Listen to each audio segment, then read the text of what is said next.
two-time Emmy Award-winning producer, Frank Pace, and retired New York City firefighter, 9/11 first responder, and Vietnam vet, Billy O'Connor. Brought to you by We Can Coffee Company, manufacturer of freshly roasted premium coffee blends delivered directly to your door. This week's guest, the most accomplished female broadcaster of all time and member of Professional Football Hall of Fame, Lesley Visser. My brother, Frank, how you doing, pal? You playing any golf? How's your waggle? How's everything going? my waggle's fine. I'm really excited today. We got a great guest. Who's our guest, Billy? Lesley Visser. She's some groundbreaker. Unbelievable. I mean, only woman. She is the only woman, or definitely the first woman in the Hall of Fame, the NFL Hall of Fame. For sure. Yeah, For sure. Amazing how many glass ceilings she broke. She broke a bunch of them, that's for sure. So she'll be on with us in a little while. What do you want to talk about? I don't know. It's your world. I'm just living in it. Whatever you think. No good news on the COVID front. I'm looking at that all over Louisiana and Florida. Grief, but I don't want to talk about grief. I can't even watch the news anymore. There's so much garbage. Yeah, that's true. That's true. Why don't you read a passage from our book? Hey, there's an idea. You know what? What? I'll pick one at random. Because I don't want to do anything rehearsed, Frank. I'll just pick this one at random. Well, here's a bookmark, instantly enough. All right. There's a reporter talking to Lenny Dawson, who was the Kansas City quarterback. Well, he wasn't a Kansas City quarterback then. He was the Dallas Texans quarterback then. If you remember the book, you Egypt. What's Italian for Egypt? Mook. Exactly. He was the Dallas Texans quarterback, and Lamar had to move to Kansas City because Dallas just wasn't drawing. Yeah. And so an Eagle reporter interviewed Lamar's quarterback, who was Lenny Dawson, later that week. And what did he say, pray tell? He said, Lenny, oddly enough, would you comment on the rumor that Mr. Hunt is moving the team to Kansas City? He's, well, I don't know much to say about it. He's, my contract doesn't specify where I play. It specifies who I play for. So the reporter says, is Mr. Hunt moving the club to Kansas City, Missouri, or Kansas City, Kansas? And Dawson stopped signing autographs and stared at the reporter. Wait a minute. There's two Kansas City? Yeah, there's so many quotes in this book that are funny, and they're all public record. I mean, because the characters are so, well, they're not all public record, because we made up a couple of them. We made up the bedroom scenes, but Lin-Manuel Miranda made up all sorts of scenes in Hamilton, the musical, that I'm sure that Hamilton had no blacks in the 1700s and 1800s. So, well, that's for sure. But I mean, the dialogue, we made up some of the dialogue, but any of the quotes, they're pretty much public. Right? And the people large in life, Ali, Frank Sinatra, Toots Shaw, they were Cosell. Bigger than life. Bigger than life. And by the way, Lesley probably knows all of them. Lesley Visser probably knows all of them. She certainly knows Cosell. She certainly knows. Well, I tell you, I read a book, and Lesley Visser, sometimes you have to cross when it says don't walk. And it's a fine read, Frank. It's a really, really good read. If you like sports, it's almost required reading. Like Lamar's Gamble would be if you like sports. I think it's required reading. So the NFL opens up the exhibition game. Did you happen to see the Field of Dreams game? It was on TV. I heard it was a super baseball game. It was a super baseball game. It was the biggest baseball viewing audience had in 16 years. It did a 5.9. Are you kidding me? Yeah, it did a 5.9. NFL Hall of Fame football game did a 7.3. And 5.9 was the biggest broadcast. So and you're talking about exhibition football. And it was a ridiculous game. I mean, it was like who's pitching. There was no scoring in the game, and it was a real low-scoring game. As a matter of fact, the last couple of games. The over and under was 31, right? What'd you bet? What'd you bet? I would have bet the under. I made a mind bet, Frank. This way, all I could lose was my mind. I didn't want to put cash on it. You know what I mean? I'm not doing that no more. Just my mind. There's nothing. Hey, tell me that before we get into that. Tell me how your Bitcoin did this week. Hey. I got out of it, first of all. Yeah, I got you got out of it. As soon as I got out of it, it went up 25%, and I started, I said, unbelievable. But then it went down about 10%, so I got back in. And by God, this week it's up 45%. It's up to 222. You're back in now? Yeah. I got back in. It's up to $2.22. And you know what? I'm starting to think, let me tell you how sick I am. I'm starting to think, we had a lot of views last week, and I was mentioning Cardano, and I'm thinking, I wonder if I'm influencing the stock, if people are stupid enough to be listening to me, because I know nothing, If you're stupid enough to listen to yourself, you will believe that you're influencing the stock. I'm saying, what if people are listening to me, and they've been buying this stock? But yeah, it's up like 55% this week, 222, and head north. I mean, just a matter of time. And I want to tell you, Frank, right up front, if this stock goes through the roof and I make a lot of money, success is not going to change me. I was just talking to the guy who brushes my teeth this morning. And I'm the same humble guy. You know what I mean, Frank? Yeah, I got to get out of this conversation.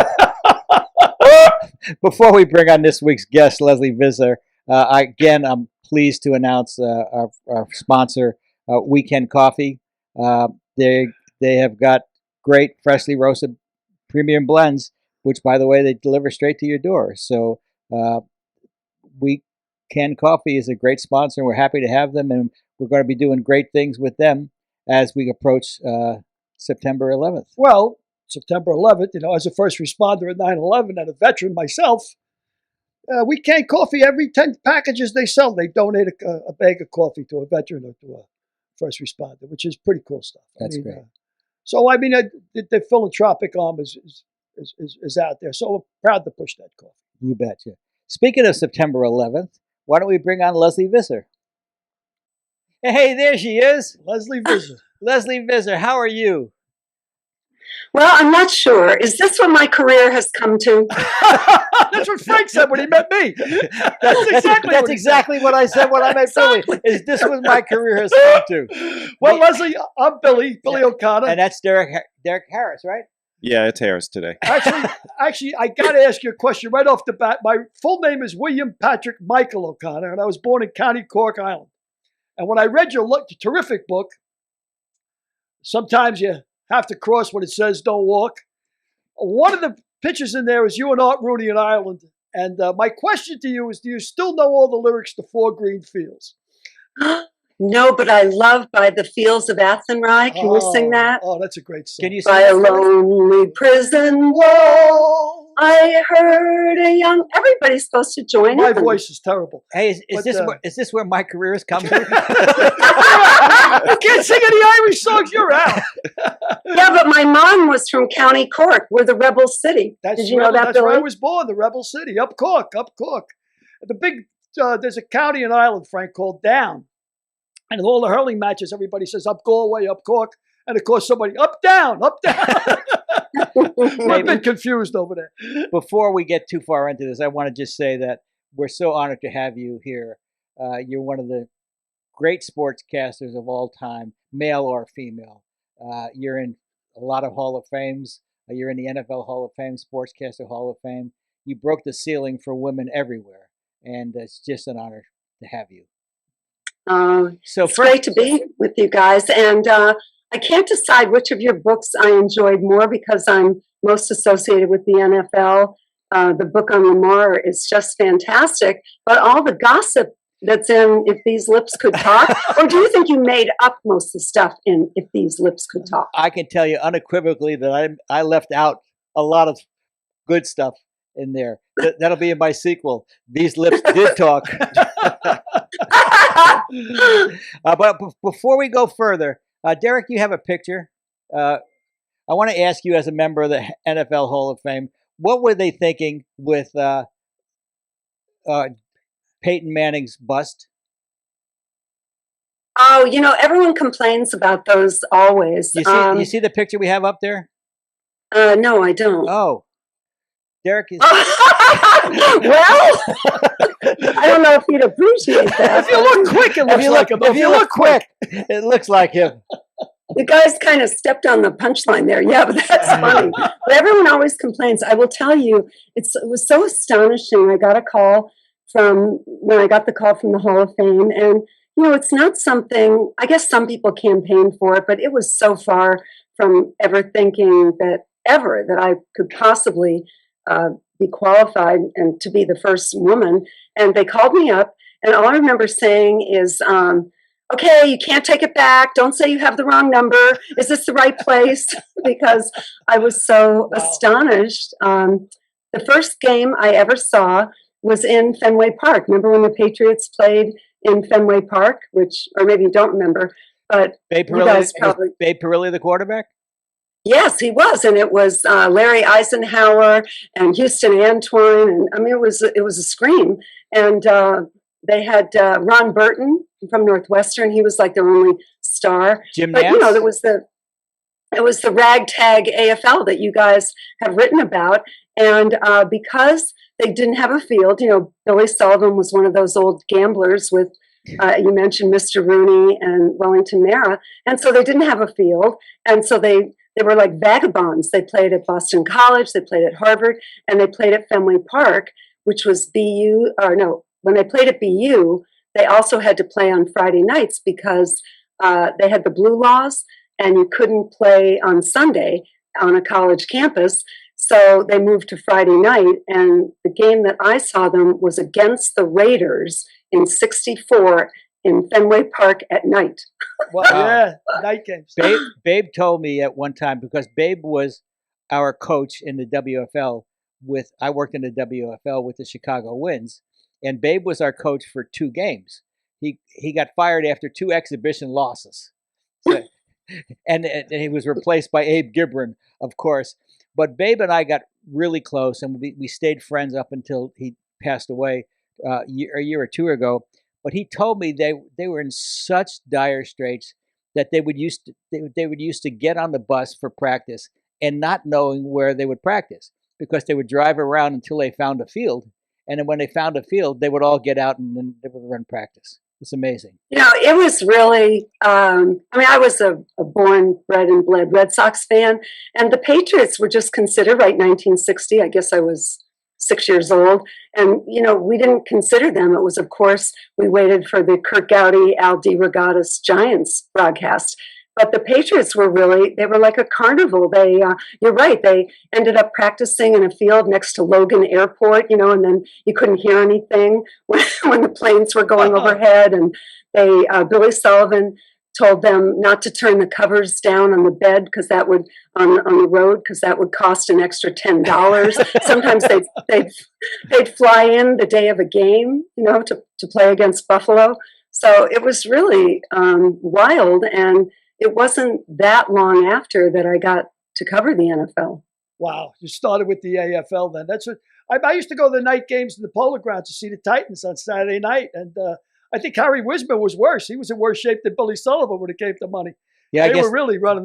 They used to call the box office and they said, "We got a Titans game." A guy said, "What time's the Titans game today?" And they said, "What time can you make it?"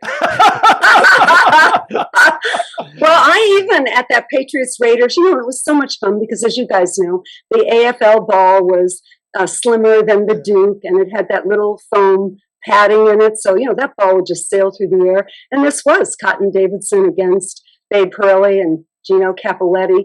And it was so much fun. It ended up in a tie, 43-43, everything the AFL, as you guys wrote in your book, they threatened the NFL with their high-powered offense. But basically, there was, nobody there at the game. I got to my first sideline. I went down and stood next to Jim Otto. Wow. Double O. Double O. That's right. We've had so many. Billy had the under in that game, 43-43. Probably. Billy had the under. That would be my style, Frank. I think I really did have the under in the New Orleans, in the LSU game that went to like 4 overtimes. It was the most points ever scored in the college game. I definitely had the under in that. And I had the wrong side of the Immaculate Reception, too. I always remember that. Look at this guy running. He ain't going nowhere. Billy, did you bet on like the synchronized swimming in the Olympics? Did you have the Russians? I used to bet on fishing. I had a real problem, Lesley. A real problem. But I always went back when I had the good information on fishing, only if I had a tip. So, Lesley, you were born and bred in Boston. You grew up a big Sam Jones fan? He was. Matter of fact, I don't know if you can see this picture right here. Wow. That's last year with Sam. I started when I was 10 years old on Halloween. I would dress up as Sam Jones, which just shows you how you have to learn color. You know, I don't think I could have told you he was black. He was Mr. Clutch. I tried to learn the bank shot, and I would write number 24 on my little white T-shirt every Halloween. And now I've had the privilege, I know him pretty well. And every year Sam's in his 80s. And every year Sam calls me and he says, Lesley, please don't dress up. Really? You're in your 60s. I mean, come on. And I say, too bad. Well, Sam's a good friend of Artis Gilmore, my friend Artis Gilmore in Jacksonville. And Sam lives in St. Augustine now. And Artis always keeps me up to date on what Sam's doing and how he's doing. And you know what was interesting? Yeah, Artis is fantastic. I got to go up there and interview him for. Did you see the show on ESPN, Basketball: A Love Story? Yes, which I was did. Just terrific. I did. And so I had about 5 of those interviews, and one of them was Artis. And gosh, I can't believe you knew him well. He's really a gentleman. Yeah, I've known him since 1969. 1970 at Jacksonville because I was a student at Jacksonville University, and that's. Do you remember Drayton Miller, the assistant? I do remember Drayton Miller. Oh my gosh, Drayton Miller came to Boston College where I went as Zuffalato's assistant, and I don't know what kind of players we got with Drayton, or how you got. I don't know. Or how you got them, right? Because Drayton was a little bit. You know, a little fugazi. He was a little fugazi. He had an open wallet policy even back then.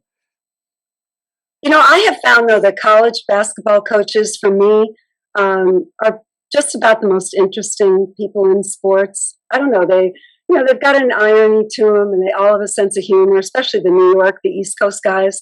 But I've learned so much from a few coaches. Bill Walsh, of course, Bill Walsh studied Muhammad Ali. He coached his team from learning from Muhammad Ali's moves and his quickness and his thinking. And then I got to travel John Madden's bus with him for 5 years, which you could imagine was a trip. Wow. Why don't you tell us a little about Ali? Ali, I only got to, he was sort of failing when I got to talk to him, although he did name me a Muhammad Ali Daughter of Greatness, which was a pretty cool thing. And I got the award in Louisville. But it was that his mindset, Bill Walsh was an amateur boxer, which most people didn't know about him. And he just loved the idea of the quick strike, which of course the West Coast offense was a quick strike. Right. And he just said that, I don't think he ever got to spar or anything with Ali, but he did come to know him. Yeah, because even late in his life, Ali came alive when he started sparring. Lesley said, actually, of all the people she's met, all the fantastic celebrities and sports athletes, the 3 people she said they really sucked the air out of the room. One was Ali, one was Jordan, and what surprised me, the third one, Dan Marino.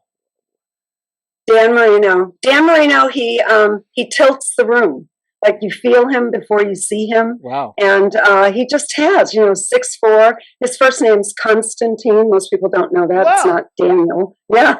So, and he just has such a presence. And the saddest thing, I think, is that he didn't win a Super Bowl. I mean, even John Madden used to say that when he was at practice and he would see Dan throw the ball, that it would give John chills. Wow. I remember Shula saying, they asked Shula one time, how come they're throwing the ball so much? He never threw the ball that much before Miami, and he said, I never had Dan Marino before. Yeah. And or since. or since. And ironically, Dan Marino went to the Super Bowl his first year, and he lost that year, and then he never went back. Talk about so many things. So many things have to break your way to win a championship. It's unbelievable. Yeah, I mean, it could have been that Patrick Mahomes went to one and we didn't see him again. I mean, it's just, you need so many elements in order to get there. And, Dan just gave his body. I'll tell you, are we off the record? Nobody will see this. Nobody will see this. I'll tell, except for, yeah. Is that for sure? Yeah. I'm wait, I'm sure nobody will see this, Billy. So, Dan I was on the NFL Today 3 different times, so 3 different groups. And one time it was Dan Marino, Boomer Esiason, Deion Sanders, and myself. And we used to go to dinner the night after the show ended, all the football was over, we go to dinner. And we got talking about how Alvin Harper, I think, was the first player to dunk over the crossbar. It was a Cowboy 49er NFC Championship. So we were all talking, and Deion was saying, and I think Shannon Sharp was there too. And Deion and Shannon were saying, of course they could, they could do that. And I said to Dan Marino, who, by the way, you guys know him, he's Pittsburgh real. He's not boastful. He's just real. And I said to Dan, could you dunk? And he said, yeah, I could dunk. And I said, oh, come on, because, Dan had that Achilles problem, and we didn't see him get too far off the ground. I said, oh, come on, Dan, really? You could dunk? And he leaned over to me and he said, Lesley, I'm Dan Marino. Of course, he was drafted in 3 sports. Wow. So let me ask you a question, because I'm going to ask you a couple of questions. Wilt or Bill Russell? Is that rhetorical? Is that a question? Yeah, who is better? That's what I expected. I expected that. It's so not even close. One is the greatest champion in the history of American sports, and the other one title? So you don't think? Yeah, individually, maybe you won 2. Individually, of course you'd pick Wilt on your pickup team if that's what you're doing, as you would, you might take Jabbar before you take Russell, or you might take, well, maybe not Walton, but it's just so ridiculous. Russell changed the game, right? He controlled the rebound to the outlet, and he ran out of fingers for his rings, right? Back-to-back college, he did Olympic run out gold. of fingers. He did. Well, you are from Boston, though, and you did follow those great Celtic teams, so you might be a little prejudiced. Okay, well, here's another one. Well, make the argument. My argument would be that Wilt has like 25 or 30 individual records, which is pretty remarkable. I think Michael Jordan only has 5. 30 individual records, 100 points. He averaged what? One year he averaged 45 points and 25 rebounds. That's pretty remarkable. But again, they can make a case for Russell. What do I know? I let her into that question because my friend Gil Vieira is from Boston. We have this argument all the time. So let me get into this because we're talking about Boston. Who's the greatest hitter you ever saw? These are joke questions. I mean, really, I grew up with number 9. I grew up with Bill Russell, and I grew up with number 4, Bobby Orr. Anyone who doesn't think that Ted Williams is the greatest hitter who ever lived, just sit at another table. Give us that Updike quote. I love that Updike quote that I read in the book when somebody wrote a fan letter to Ted Williams. Gods don't answer letters. Gods don't answer letters. He was complaining that he didn't get a letter back, and Updike said, Gods don't answer letters. So let me ask you another question. Who's the greatest quarterback of all times? Well, that's interesting. It's obviously Brady, except so we're 4 for 4 on Boston. But go ahead. Can I help it that it's the greatest sports? It is, but no, I will say this. That John Madden always used to get really red in the face because he felt it was Otto Graham, which people just forgot, but 10 titles. Wow. Yeah, and who remembers Otto Graham? I mean, there's nobody around. Mrs. Graham. Mrs. Graham. Hopefully. Okay, now I'll ask you one more thing. Who is the greatest Olympic bobsledder? Outside of yourself. No, that's what I was. I got it for you guys. I brought it out, and I would be really remiss if I didn't mention I saw it. It was wild. It was the Olympic Games in Albertville, and Herschel Walker was on the team. Remember when Herschel got invited? And so he was on the team, and he said to me, Lesley, why don't you come down the track with the Olympic team? And I thought, okay, what a way to go. So they had to get permission from Jean-Claude Killy. He had to write a release. And I was the 3rd man in the 4-man bob. And I just kept my head down. They'd never let women go down it before because they didn't think our trap muscles were strong enough that the G-forces, would whip your head back. So it was all on me. They had no responsibility. and CBS put it on the air. It was like I couldn't believe that a minute could last for an hour. It just went on and on. And Sean McDonough, our great friend, Sean McDonough was on the call, and all you heard Sean saying was, "Whoa, whoa, whoa, keep your head down." How fast did they go? How fast were you traveling? Do you know, miles per hour? No, I don't know that. It's in the 60s, 70s. I'm not sure. It's. But you got banged up pretty good. It's a tin. Maybe it's even in the 80s. It's a tin can, and it's on ice. No, it must be so much faster. I think it's 100. I think it's 100. I do. I don't even know that. But you know what? All I could think of is remember that Bob Seger song, I wish I didn't know now what I didn't know then. You got banged up pretty good, huh? It's like a bullet, almost like you're in a bullet. Close to 100. Yeah. It's 93. It must be even 120. I have no idea. And I was all bruised Derek said after it. Derek said it's 93 miles an hour as the average. Thank you. So 93 miles an hour in a tin can. No wonder you were bruised. I was. My legs looked like bad fruit. Crazy. So, can you tell us a little about the rivalry between Pete Rozelle and Al Davis? Well, of course, you guys wrote about it. You did such a great job. But it was, as you know, Pete Rozelle was like the 50th choice, right? It was just kind of, they were arguing. They couldn't pick the next commissioner. And, someone said, well, how about that guy, that young GM? And they said, okay. And I think didn't Al Davis kind of help to broker it? But, Al Davis, by the way, where was Al Davis born? Brooklyn. I know, that would be Brockton, Massachusetts. He went to high school at Erasmus Hall, right? Yes, in Brooklyn? He did. And with Barbara Streisand. I know. And did he have, we found it someplace, but we found that Al Davis had an IQ higher than Bobby Fischer, who also went to Erasmus Hall High School. Is that true? Al Davis was terrifyingly smart. I was really fortunate because his best friend was Will McDonough, the great Will McDonough from the Globe. And matter of fact, the reason I was the first woman to cover the NFL as a beat, and the reason I got to do it, I was a young kid at the Globe, and Will McDonough called Billy Sullivan, and he said, "Billy, we're going to have a woman on the beat, and that's that. Click." Wow. So Will was great friends with Al Davis, and so Al, who, as you know, didn't enjoy the company of a lot of people, but I got to know him pretty well before he died. So it was a real privilege. He saw things, he saw the cat in the picture. He knew that the AFL, remember, he was the first guy to, first they paid more money to the rookies, right? They paid, which you guys wrote about. And then he sort of invented the hand holding, didn't he? Where you'd sort of wrap up a guy so that no one else could get him. Babysitting.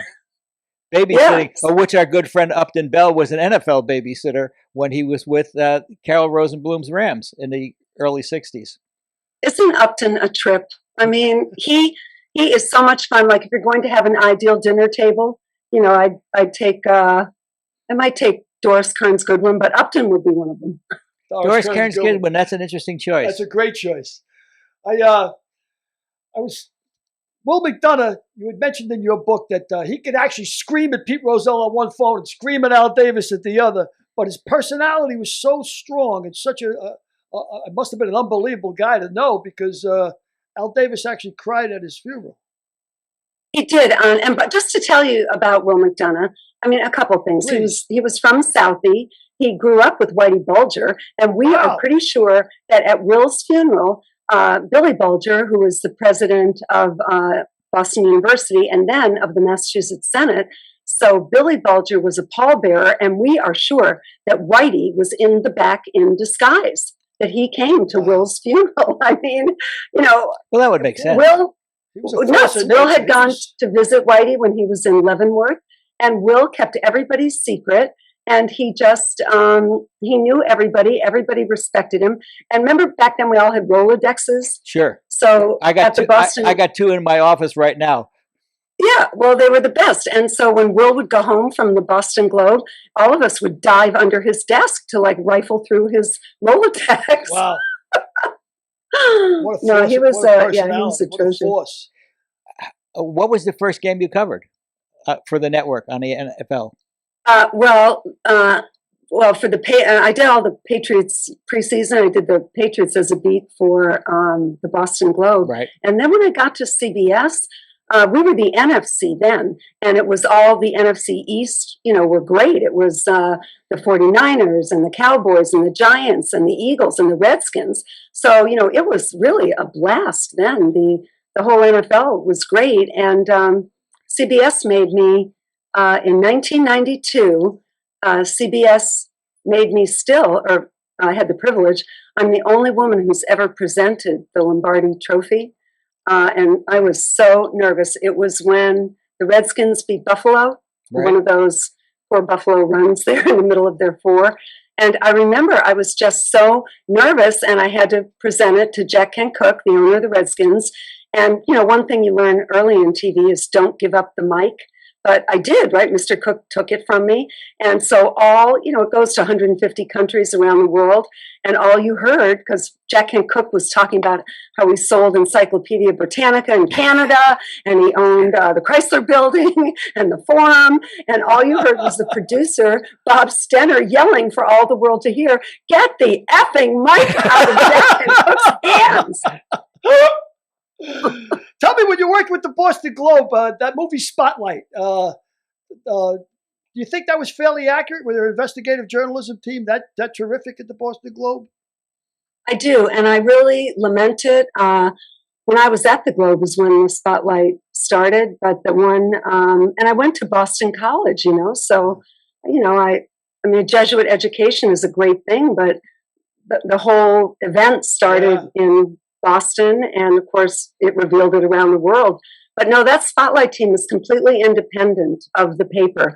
They only take editorial advice from each other, and they present the product at the end. And it's a little bit the famous editor of the Boston Globe when I was there was a guy, Tom Winship, and his roommate at Harvard had been Ben Bradley. Wow. So our newsroom looked just like All the President's Men. They were great friends, Bill Bradley and Tom Winship. And so I sort of grew up in that All the President's Men ethic. You said Bill Bradley. This is the same name. Ben Bradley. But yeah, she said I think she said Bill Bradley, which leads me to the New York Knicks. Oh, of course. Sorry. Yeah. Confusing my Bradleys. Yes, yeah. that leads me to the New York Knicks. And Bill Bradley's a great guy. You've met him, I'm sure. Senator Bradley? I did. Of course it was Ben Bradley, who was Winship's roommate. But, another Ivy Leaguer, Bill Bradley. One time I asked him, who is harder to please, the fans or your constituents? Well, and he said, that's really hard. But Bill Bradley said one of the greatest things that I've ever heard. He said, the locker room is the ultimate laboratory. Because, look at that team. DeBusschere was the son of a saloon owner. Bill Bradley was middle class from Missouri. One guy was from the South, one guy Eastern Illinois. Willis Reed, another. So I think, I think he was right that the locker room crosses a lot of rivers. Yep. I got fairly close with Bill back in the early 90s, and he invited us to DC. And so we went, my wife and I, my little daughter, who was 7 years old. So he was nice enough to let us spend some time with him in his office. And it was the time he was thinking about running for president.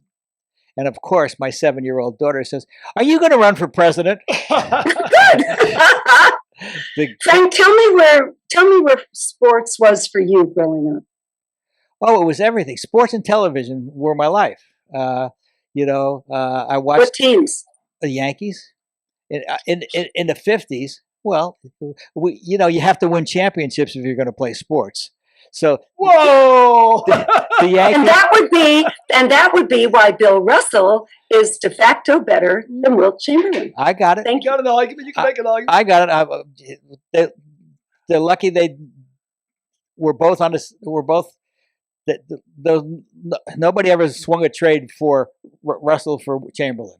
So if that, my feeling is that anybody ever made the trade, Wilt would have 10 championships and Russell would have 2. But that's a story for another day.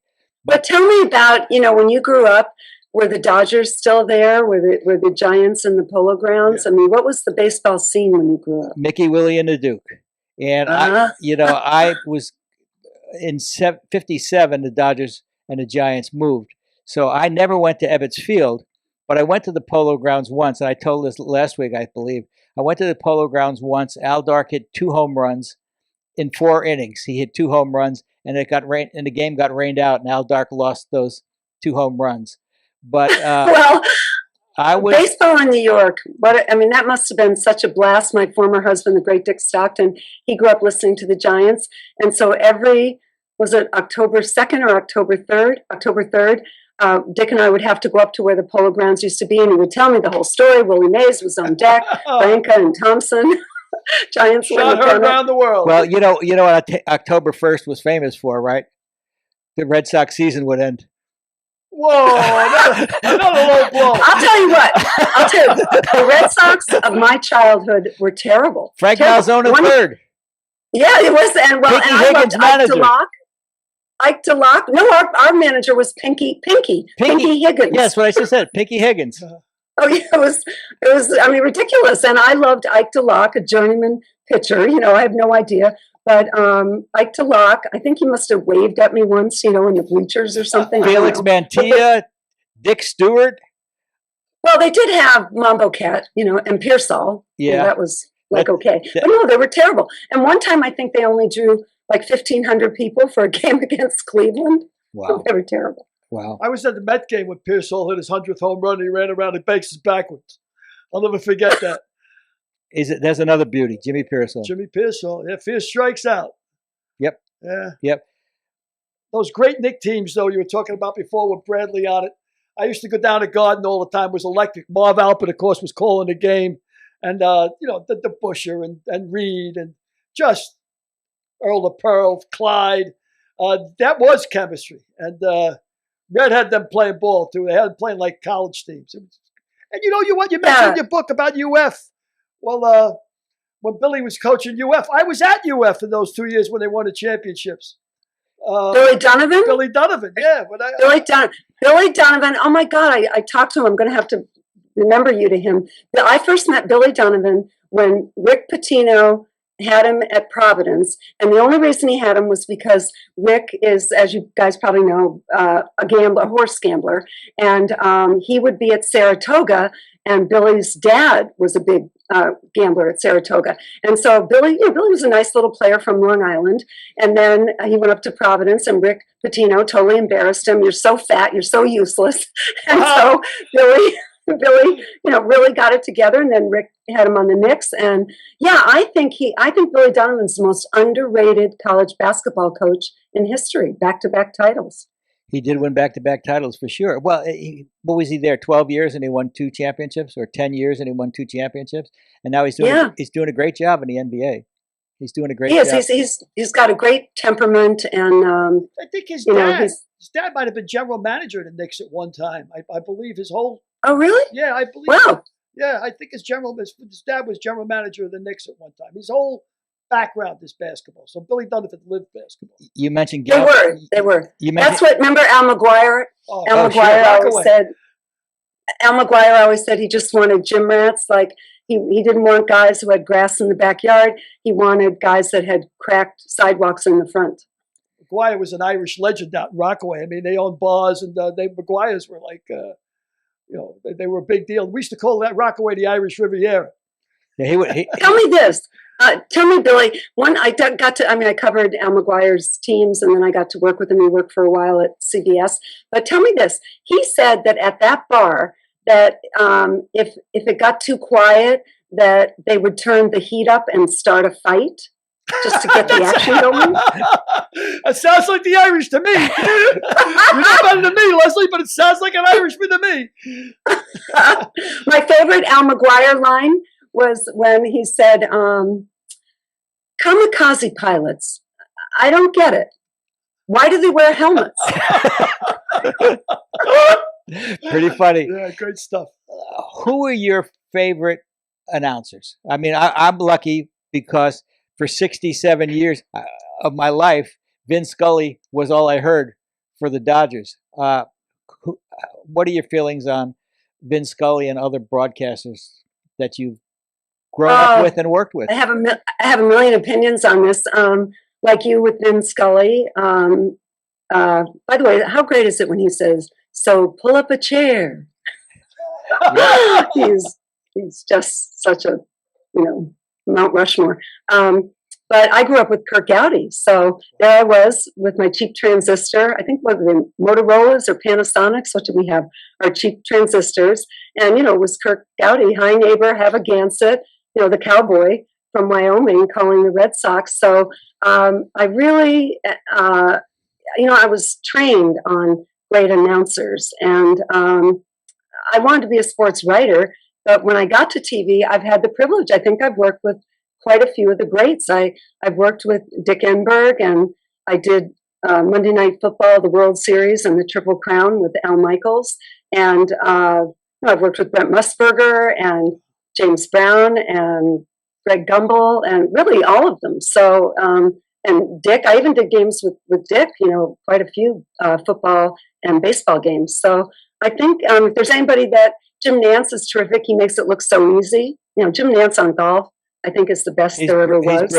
He's brilliant. And then he can. The two younger ones, Ian Eagle is a scream. You guys should try to get him on. He's a riot. His father remember the IBM commercials, Dominic the Fryer? Okay. The fat fryer? I'm going to say yes. Okay. Well, you did. You saw IBM machines. Sure. And a fat fryer would walk around it. And that's Ian Eagle's father. So he's funny. Ian's funny. So you love sports and you love journalism. That was it. And you were lucky enough to combine the two for a tremendous, unbelievable career. But yeah, thank you. Yeah, I have a natural curiosity. I really want to know, what athletes are saying or thinking. I love competition. I've always said that I think sports is the great meritocracy, because it doesn't matter where your mother went to college or how much money your father has. You sink the jumper, and you hit the jumper, you sink the putt. And that's what I love about it. People come from all different walks of life, and they're all together for something that's fun. I can't believe that I've been able to do this for 45 years. Well, we hope you're going to be doing it for 45 more. That's for sure. But that sounds like a sign-off, but I'm not in the industry. No. I'm not letting it get away that easy. No. Tell us about the commercial, the big commercial, the Super Bowl commercial with the Larry Bird and Michael Jordan. Oh, that was, it was like an exhilarating but kind of terrible experience because, here's how it first happened. It was the Super Bowl in '95 down in Miami at, what was it called then? Joe Robbie Stadium. And so they called me from Leo Burnett. Probably, Frank, you know them, the big advertising agency in Chicago, right? Right, in Chicago. So they called me up and they said, Lesley, would you like to be in a Super Bowl commercial with Michael Jordan and Larry Bird for McDonald's? And I said, are you kidding? I'll pay you. So my agent said, well, that's nice. That cost you about $100,000. So they rented out, they had so much money, right? The McDonald's Corporation. They rented out the Orange Bowl, painted it to look like Joe Robbie, had all those fans in, they just sent out an open invitation. And it was, if people remember, it was when Larry and Michael played horse. Right. So their line was, let me see, Larry said, it was Larry's line. Okay, Michael, through the goalposts, around the bench, of Lesley Visser's head, cut, because he couldn't say my name. I mean, I'd known the guy for 20 years, right? And cut. And what they did was they bounced a basketball that was half Nerf and half real off my head every time I was standing on the sideline. And every time, so it would be, okay, Michael, through the goalposts, around the bench, Elizabeth's head, cut. You should have worn your skateboard helmet. God, yes. Yes. No, it was really an honor. People still talk about that commercial. That was an amazing commercial. I think it was one of the more popular, without a doubt. It just was, and they let me add lib a line, which is so Boston. You guys will get it. So it has the characters coming, not Michael and Larry, but these two guys who were trying to get tickets, and Michael gave them to them.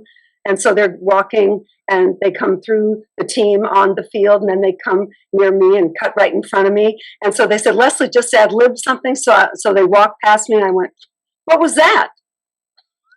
Which is like totally Boston humor. You know, when I was a kid growing up in the 50s and 60s, I can remember vividly. Guys on the street would say to you, you know, sports, what are you doing? How'd the Giants do last night? Whatever. But they'd always say to you, what are you reading? What are you reading? And that question I never hear asked anymore from anybody young. And it blew me away when Dick Enberg asked you that. He did. And now, I'll tell you, we know all the readers. Vin Scully, tremendous reader. You can ask that to Vin. He'll have a whole line of Greg Gumbel. And so if you ask me, I'm reading a book called The Warmth of Other Suns, which is about the Great Migration, the African-American migration from the South to Detroit, you know, of course, the music to Memphis, Detroit, and Chicago, and also out to Oakland. And I always, you know, sometimes now young people, you know, you'll ask them, and sometimes they look at you like you're accusing them of child molestation or something. No, I never hear that question asked, and I see your library behind you, and I know that's not for ostentation. I know you said in your book, I read and I mean anything. I will read anything. And obviously, this isn't read even our two books. By the way, this isn't even my bookcase. My bookcase is over there, but you know, you have to have the perfect backdrop for Zooms. But what I do have, and I'll put you guys in here, I have all my friends' books. I have Shaughnessy's books and Ryan's books and Chris Brennan and Amy Trask. And yeah, so I'm going to put yours because, you know, people look sometimes. Yep. Well, you know, we talk about bars. You know, how Billy, why don't you tell Lesley where you got the idea for Lamar's Gamble? Oh, yeah, that's, I just came back from Nam. I was, I guess, 22 years old, and 2 years earlier was the upset, the big Jets upset over the Colts. And I had a buddy of mine who I went to school with, actually Art Donovan, Fatso Donovan, who wrote his book. From Boston College. Did he go to BC, really? Well, yes. High school and grammar school, he went in the Bronx. He went to St. Philip Neri High School, grammar school, and Mount St. Michael High School. And I think he went to the Seabees for a while, too. I think World War II, he was a Seabee. Pretty sure. But in either case, I went to school with his nephew. I went to grammar school with his nephew. When I came back from Nam, it was a Saturday morning. I get a call about 10:30 in the morning. He said, Billy, hey, you back from there? I'm back from overseas. He goes, hey, how'd you like to meet my Uncle Artie? I says, Art Donovan? Are you crazy? I said, sure, I'd like to meet Art Donovan. He was having a couple of beers up at the Idle Hour. He says, come on up. And it was about 6-block walk. And of course, I saddled my fastest horse, went up there, and I walk in at 10:30 in the morning. Maybe there's 3 guys in the place. And Art Donovan had his hand around, I know you don't go back as far as me, I know that, but they used to have these 7-ounce Pilsners. And they 15 cents was a 7-ounce Pilsner. And every 3 they'd buy you one. So for 45 cents, you could get 4 beers. And he had his hand around it, and it looked like a shot glass. You know, his hand was so big. And he was adamant, screaming on a rant. I'm telling you, that game was fixed. Rosenblum gave the Jets a playbook. No way they could have beat us. And I said, that's still sour grapes, you know. But I was still in the presence of Art Donovan at 11 o'clock in the morning in a saloon, and I was happy enough to be in a saloon no matter who was there. And them days especially. I'll tell you, Art Donovan, how stupid was I? So when I got out of Boston College, and I was pretty involved at Boston College. By the way, you know how you can survive things in college? And Billy, I have to sit down with you and hear what it was like to go to college were you in your 50s? Later. 60s when he graduated. 62 when he graduated. It was great, Lesley. It was great. They say college is your best years, and you know they say that to all collegiate kids. Well, I can tell you at 61 and 62 graduating, those 4 years was some of the best 4 years I've had in my life. It was great. Yeah. Especially the journalism school. I mean, every kid was looking for a story. Course. Every kid came up to me. I had a fedora, the bookie hat. Asking me about this guy's got to be a story. What are you doing here? You know, so it was great. I had a ball. God, you are a movie. But when I got out of Boston College, I was very involved in the school. My sports editor was Mike Lupica. Yes, I survived it. But yes, yeah. Mike Lupica was the sports editor. But you know, I was a cheerleader. I did the whole thing. And so when I was out of school writing for the Globe. I ran for some Boston College postgraduate office or something, and I ran against Artie Donovan. So, I mean, it was like 33,000 votes to 1. And he wasn't going to work hard. I was going to work hard. Artie Donovan was just going to come up, and tell stories. Wow. But yes, he's a legend. Oh, yeah, and great on all the talk shows. Always has a tremendous amount of stories, Artie Donovan. My two favorite Carson interviews were Don Rickles whenever he was on and Art Donovan whenever he was on. That's he was Well, I went to see Carson one time, and it was astonishing just how professional he was and how he just turned it on. The line went on forever. We were out in Burbank. Frankie must have been there a million times. And then, he'd stub his cigarette out, sort of look at Doc Severinsen, and then the light went on, and it was the best. Wasn't he the best ever? He was the best ever. I think a lot of people say that about you, Lesley. I think it can be said. A real pro. But I love the idea that you read anything, because I always heard and read that if you don't have time to read, you don't have time to write. You got to read. You got to read everything. You got to be voracious. Well, there are a couple things about that. Thank you for that. One, the more you read, if you read anything, you'll have analogies or perspective. I mean, if you read about Japanese architecture or flowers in the Dominican Republic, it gives you something. And also, it was Hemingway who said the secret of writing is rewriting. So I don't know, you learn so much. Are you guys more Hemingway or Fitzgerald? Definitely Hemingway. We like it Hemingway. Short and sweet. Subject, verb, object, gone. Subject, verb, object, gone. See you later. I mean, that was Hemingway. I mean, that was, again, that generation was before me. The Pete Hamill generation really worshipped Hemingway, They were about 10 years before my time. But I liked Hemingway. I mean, I loved Hemingway. But Lesley, I loved Hemingway. Lesley, you said all writing is rewriting, but you grew up in the Boston Globe and you had one shot. When you were writing on deadline, you wrote it and then you called it in. You called it in. There was not a lot of rewriting done at the Boston Globe. Those guys and gals were so proficient at writing, they got it right the first time. Thank you. Well, the Globe, everything. People say to me, didn't you used to be a writer? I say, no, a writer is the greatest thing I ever will be or have been. Wow. But we were a writer's paper. We always won the best sports section in the country. Sports Illustrated named the 10 years I was there, not because of me, but they named us the greatest sports section of all time. And that's because they were all Hall of Famers. It was Peter Gammons on baseball, Bob Ryan on basketball, Bud Collins on tennis, and Will McDonough on football. And I used to get to go to all those events with those guys. I was always like a second writer. And I remember at Wimbledon with Bud, I just used to go around and say, hi, I'm Lesley Visser from the Boston Globe. I work with Bud Collins. And it'd be, really grumpy people like Eon Tiriac saying, oh, what do you need? What do you need? Bud Collins.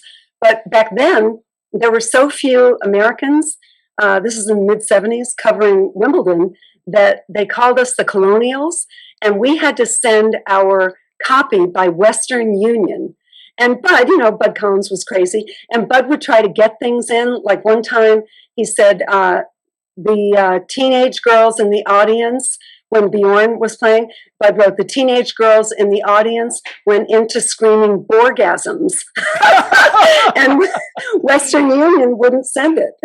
So that brings me to the Dorothy Parker quote. I thought I read every Dorothy Parker quote. I thought I knew them all. But you had the one about her breaking her arm, sliding down her barrister.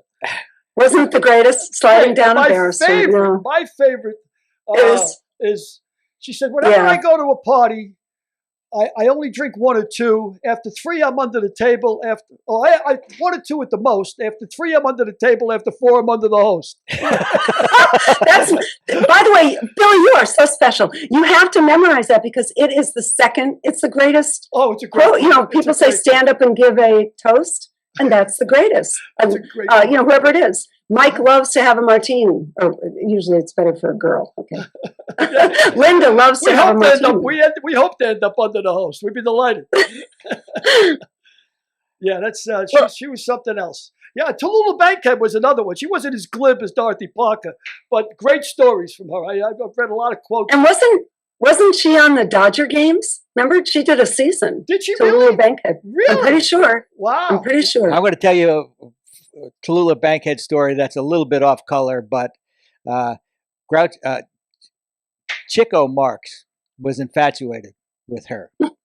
And he walked up to her one day and he said, "Boy, I'd like to screw you." Right.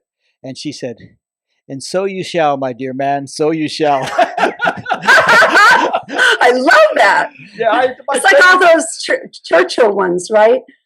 Lady Astor to him, "Sir Churchill, you are drunk." And he said, "Lady Astor, in the morning I'll be sober and you'll still be unattractive." They went out at Churchill and Lady Astor. She said, "Mr. Churchill, I don't like your mustache. And I don't like your politics." He says, "Madam, it's very unlikely you'll come in contact with either." I've never heard that. They went out. No, you know, what happened to the art of repartee and badinage? Really, what happened to it? Well, I don't know what badinage is, but I'm going to guess it's pretty.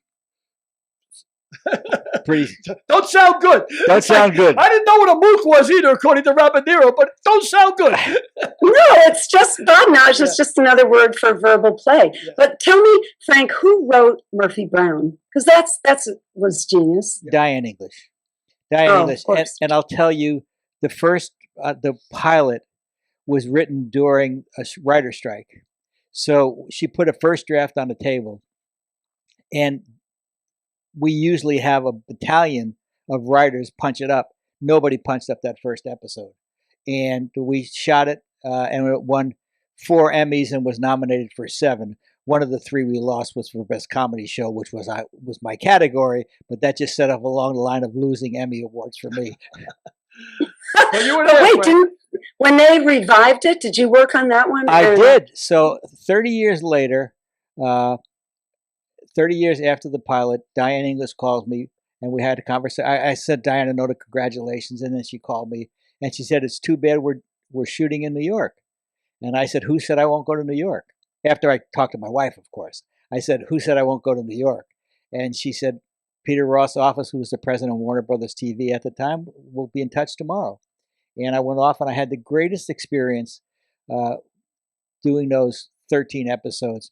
We went out to dinner one night in New York, and it was myself, Diane, Candace, and our costume designer, who was 78. I don't remember her name now, Patricia Norris. And I said to myself, "Look at this. I'm the youngest person in the group," because Diane was 70, Candace was 72, and Pat was 76 or so. But it was a great time. We shot at the Kaufman Astoria Studios in Queens, and every show night was a party. We had Bette Midler on, we had John Larroquette on, we had all of these people that were just coming to be with Candace, and the cast. Joe Regobudo.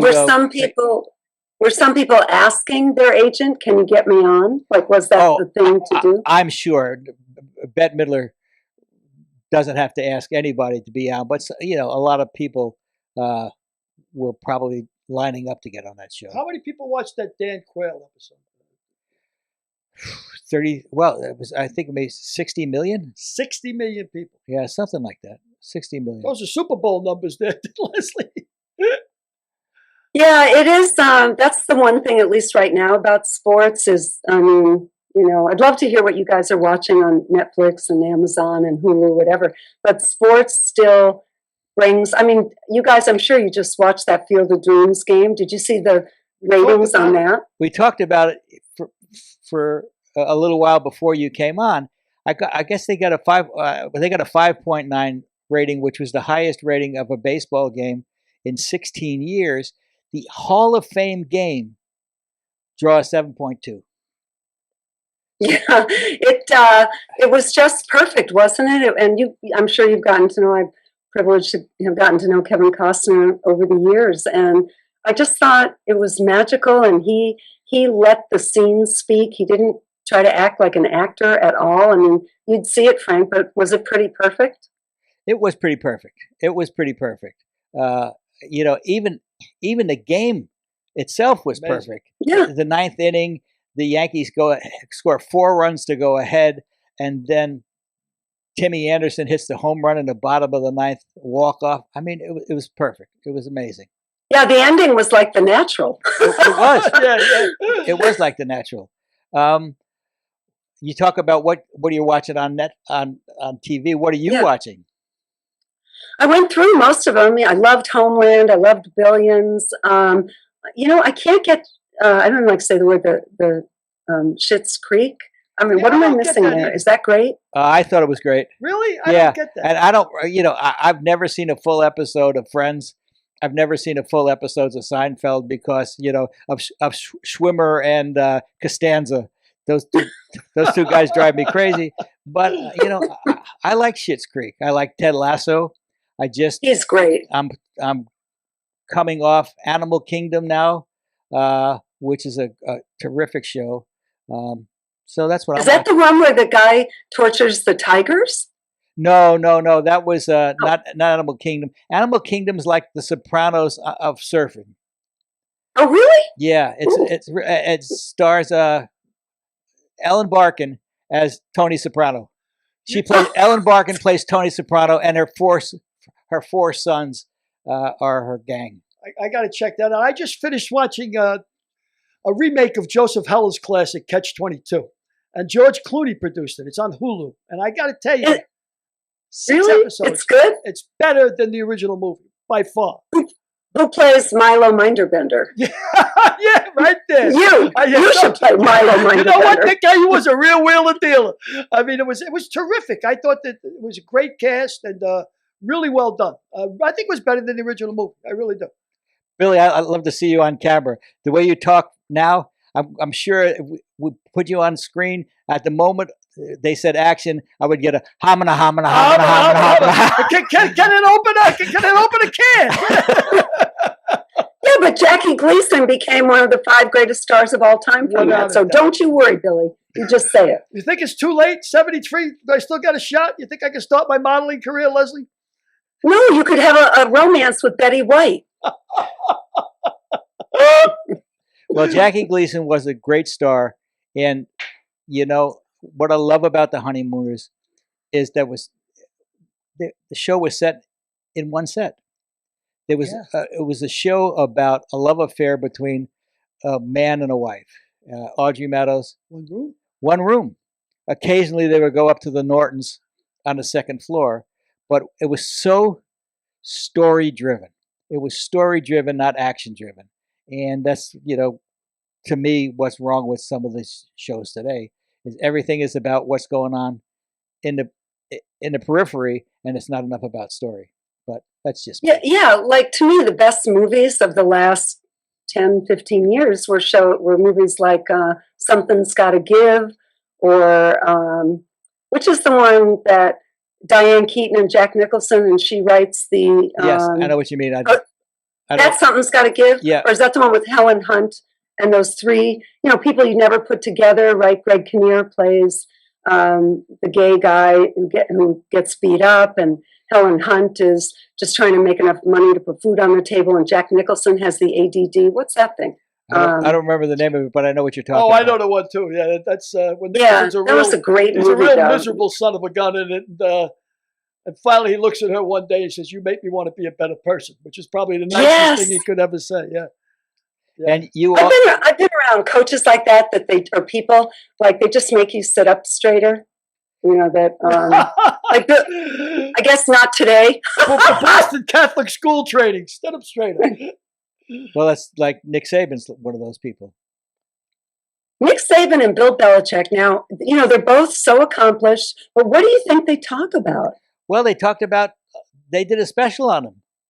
ESPN, I think, did a special on him. They did Belichick and Nick Saban, and they talked about their love of football, their love of the basics. I mean, I was surprising that Belichick was so outspoken on it. It was sort of like years before Madden, and I forget who was Madden's co-host, but they were. Summerall, Madden and Summerall. Yeah, they did a special on them too, but Yeah, I mean, you know who you could ask that question of Armin Katayan, our good friend who worked. We love Armin, don't we? Yeah. And you did the book with him, right? Didn't you do a book with him? I hired Armin when he was 27 years old, and he worked with me in San Diego advertising agency. I've known Armin for that year, that long, and we did Armin's first book was a racquetball book with Dave Peck, and Armin's second book was the Rod Carew hitting book that he and I did together in 85. Do you know that I've had to just cover everything. I covered the National Racquetball Finals that were in La Jolla. And do you think you were there in like 77? And we got to stay at that Valencia, and it was, and I played racquetball myself. I used to play with Will McDonough, who would play with Red Auerbach all the time. And I thought Armin was a joy to work with. He's strong. He was an athlete. He's so smart. He's so well-spoken, and he could write great things. But I remember, who are we talking about? Not Madden and Summerall. Oh, Belichick and Nick Saban. Belichick, he let me do a story with him. Belichick's hero in life was Joe Bellino, of course, the Heisman Trophy winner from Naval Academy, which Steve Belichick, his dad, Bill's dad, coached for 28 years or something. So Bill said, okay, I'll do it. And so we did the story up in Foxborough, and Joe Bellino was there. And I had a whiteboard with me behind my chair, and I pulled it out and I said, Bill, could you diagram a play from Joe Bellino from back at the Naval Academy, which was when Bill Belichick was 6 years old?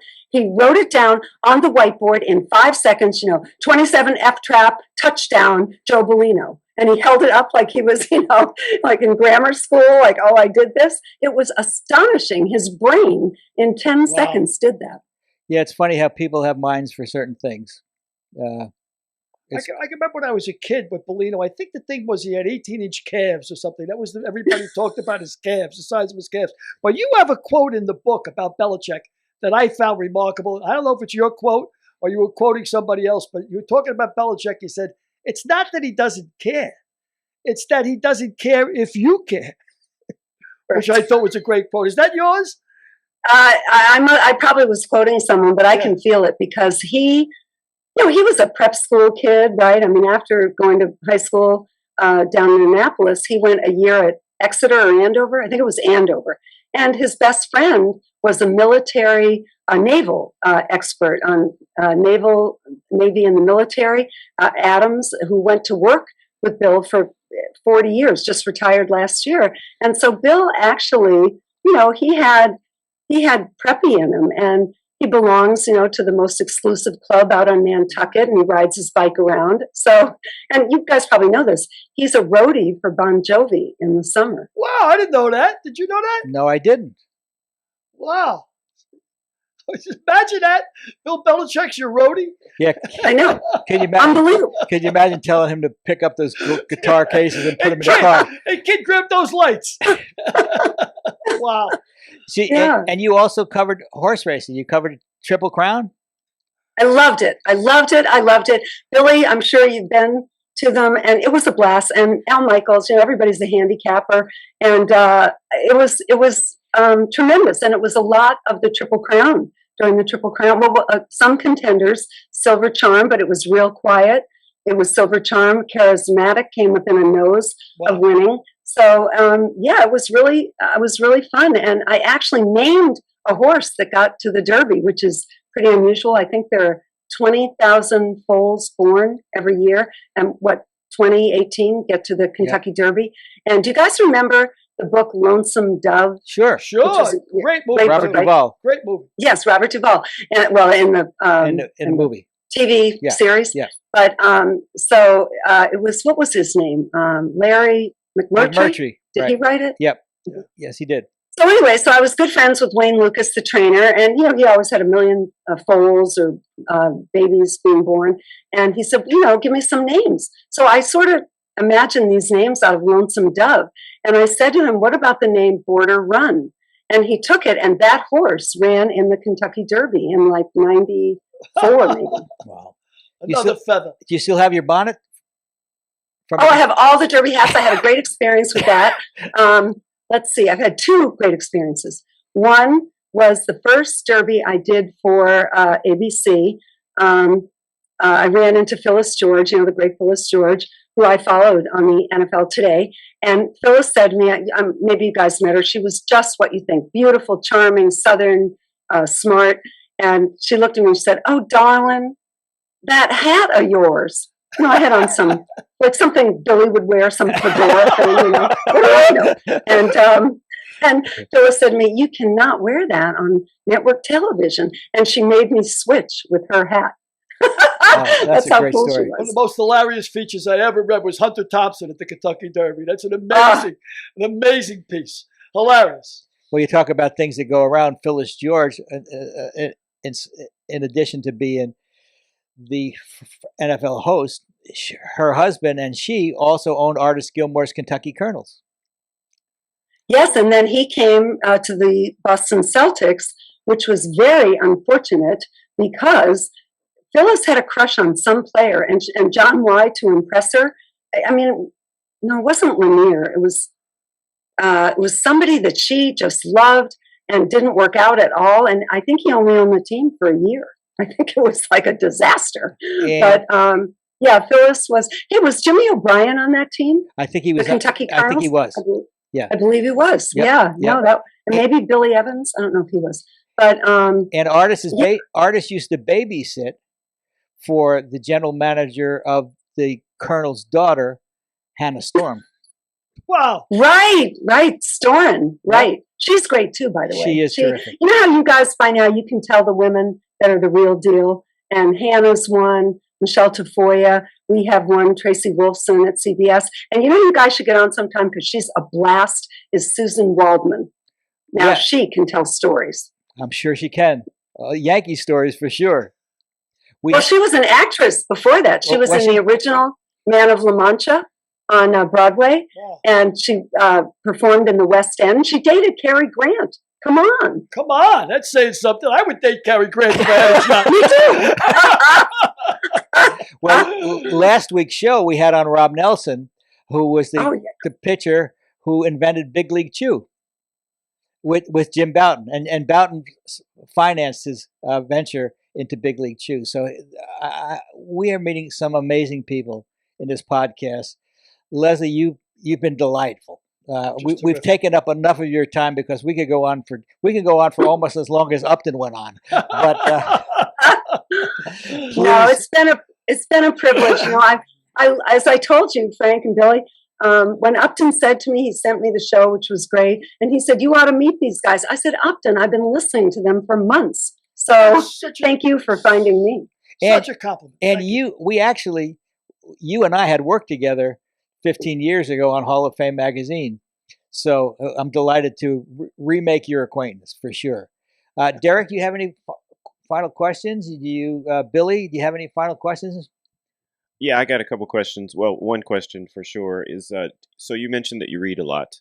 And what's your top 3 books for either women or women in journalism? My daughter just graduated from, in journalism. And I'm curious about I'm curious about I wouldn't read books, how-to books. Okay. I would read they talked about read Hemingway, read writers like The Athletic, get a subscription to The Athletic, and see you need 3. I think there are 3 non-negotiables to make it in sports, either journalism or on camera. You have to have passion. If you don't have passion, then it'll leak out. You'll be mad that somebody else makes more money, or you won't like the assignment. So you have to have passion. You have to have knowledge. Knowledge is unassailable. And I think you have to have stamina. I mean, all of us here on this podcast right now, we've all had ups and downs, and we've all gotten back up. So I think if you have those 3 elements, she'll make it. Awesome. That's just great advice. And then I got one more question. So you're super sharp, and obviously a lot of it has to do with reading and working. What's your regimen? So you look great as well. So do you have a sort of a morning regimen? Do you work out? What's your diet? Wow. Like? Thanks. No, I would say yes. I've worked out my whole life. I have 3 hip replacements to show for it. I was a runner. That running was great because you could do it wherever. You could go out the door, at a hotel in New Orleans and run up to Audubon Park. I covered events in Sweden and Switzerland and Russia. So you could just go out the door, with a headset on, those old Sony headsets, and run. But I think it really helped me. I always played pickup basketball with either the guys from the Globe or the Patriots. And you guys remember Russ Francis, 6'6", pretty boy, right? Of course. And I would have to rebound because Russ didn't want his pretty nose elbowed. So I said, Lesley, you get in there. So, and by the way, one time, Frank, you'll appreciate this. One time, Russ Francis and Abe Gibran and I went fishing before the game in Tampa Bay. It was a lot more relaxed back then. We actually flew with the team. But Abe was a beauty. Abe was a beauty. And Russ Francis, he didn't want to get his nose broken, later became a professional wrestler. Oh, yes. Yes. I might remind him of that. But thank you, Derek. I have terrible paranoia, because because I was always the only woman in the beginning. That's what everyone would say. Oh, what's with her hair? What's with her hair? So, paranoia. But actually one time I was doing skating in St. Petersburg, Russia. It was in the winter. And Peggy Fleming, I did it with the great Dick Button and Peggy Fleming. And Peggy said, Lesley, you got to come down to breakfast, you really have to come right now. And I went down, I said, Peggy, what's wrong? Is your family okay? Are your kids okay? And she said, there's a website about your hair. So thank you, Derek, for saying I look okay. That's awesome. Billy, any closing thoughts? No, but I want to thank you for having us, for meeting you. It's been a pleasure. The stories have been amazing. You're amazing. Your book is great. And like your husband says, one more Pioneer Award for Lesley, and she'd have to wear a coonskin cap. I know. I'll wear it on the next show. You certainly broke a lot of glass ceilings, so it's a real pleasure. Thank you. An honor. Thank you, Lesley. Thank you, guys. Very good having you. You're a terrific lady and a great interview. Thank you so much. Thanks Goodbye. so much. Thank you, guys. Thank you. Bye-bye. So, another great interview. Yeah, she was amazing. She just, between the sports knowledge she has and the journalism knowledge she has, meeting writers like that, I mean, just great stuff, great stuff. It's terrific. So, this week in history. What do you think happened this week in history? I don't even know what date it is. Give me a clue. In 1945. You want a visual cue, Derek? Oh, give me a visual. Yeah, give me a visual. Oh, well, that's easy. That's MacArthur. That's getting the surrender from the Japanese aboard the Missouri. Matter of fact, Wainwright should be somewhere in that picture. He is. You can barely see him over Hirohito's left shoulder. You see that skinny guy back there? That's Wainwright after his release from the Philippines. MacArthur wanted to be certain. Who's Wainwright? General Wainwright was when MacArthur left Bataan. The Japanese were taking over Bataan. MacArthur got out of there, because they thought he was too important to the war effort to lose to the Japanese. So they shot him out in a PT boat in the middle of the night. But Wainwright took command of Bataan, and he ended up spending almost 3.5 years in a Japanese prison camp, where he was, predictably, as he was so skinny when he came out of there, he could have closed one eye and went to a masquerade party as a needle. I mean, I don't want to make fun of it, but it was that's the situation he was in. And MacArthur insisted that he be on the Missouri when the Japanese capitulated. MacArthur had an uncanny. There's a great book about MacArthur called American Caesar, written by William Manchester, and he said he had an uncanny accuracy when it came to predicting the amount of casualties. And he said a land invasion of Japan he estimated would lose 1 million American soldiers. Wow. That's why they dropped the bomb. My brother was named after Douglas MacArthur. My brother Doug. Really? Yeah. Well, my father was in the war, so he named my 2 brothers, my brother Bruce after his General Bruce, who later became the president of the University of Houston, and Douglas MacArthur. Wow, that's quite an honor. I always love MacArthur. I mean, there's in Manchester's book, American Caesar, he said that the 3 of the most influential people in the Western effort, of course, were MacArthur, Churchill, and FDR. And they were all distant cousins. Wow. And they all had domineering mothers. That was another thing that was kind of odd. Like when he went to West Point, MacArthur, And again, MacArthur graduated West Point with a 98.6 average, which I think was the second highest in the history of West Point. The only one who had a higher mark was Robert E. Lee. Right. And somebody graduated at the bottom of the class. Wasn't somebody, was Eisenhower at the bottom of his class? Eisenhower was near the bottom of his class. So, of course, Grant almost got thrown out. Yeah. Well, you know what Grant's problem was. It's a small fault to be a good man, Frank. A small fault. He liked a few in the morning, just to even him off a bit. So, before we close, I want to mention Combustible. It's now our third book. Collaborated book. That's loosely based on the life of a screwball, some screwball, some screwball, unnamed. Somebody named Billy O'Connor. It's loosely based on his life. It culminates at 9/11, which we are coming up on, and we're going to commemorate that. But we thought it would be good.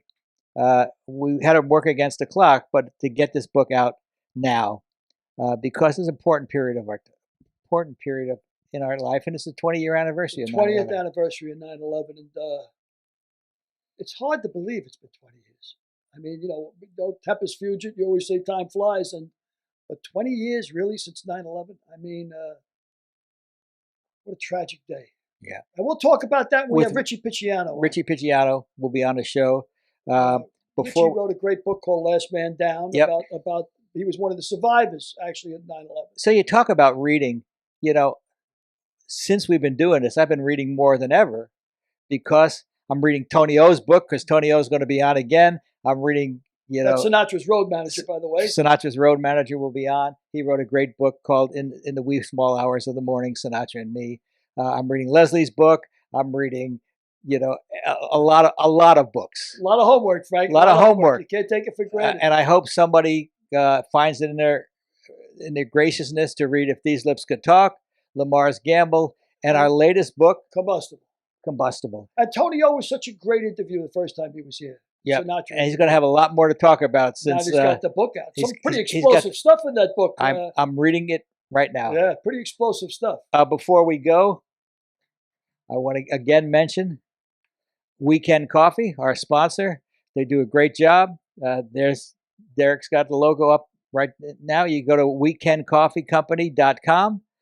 They will donate one bag of coffee. Every 10 for first responders and veterans. So they're a good cause. They're good coffee. And it's good coffee. And they deliver it right to your door. Right to your door. And then you take it and put it into a cup and deliver it right to your mouth. That's on you. They can't do everything. But thanks for looking in this week. I hope you enjoyed Lesley Visser. I had a ball. I hope that our audience had just as much fun as we did. What an interesting woman. Yep. A terrific woman. Yeah. Another terrific woman because we had Wendy Selig-Prieb on. That's correct. A couple of weeks prior. So with that, good, Frank. I'm meeting some great people. Thank you for the privilege. Say good night, Billy. Good night, Billy. Good night, Derek. Good night, fellas. Good night, Jenny. Wherever you are. Next week's guest, nationally known mixed martial arts writer, Grant Gordon.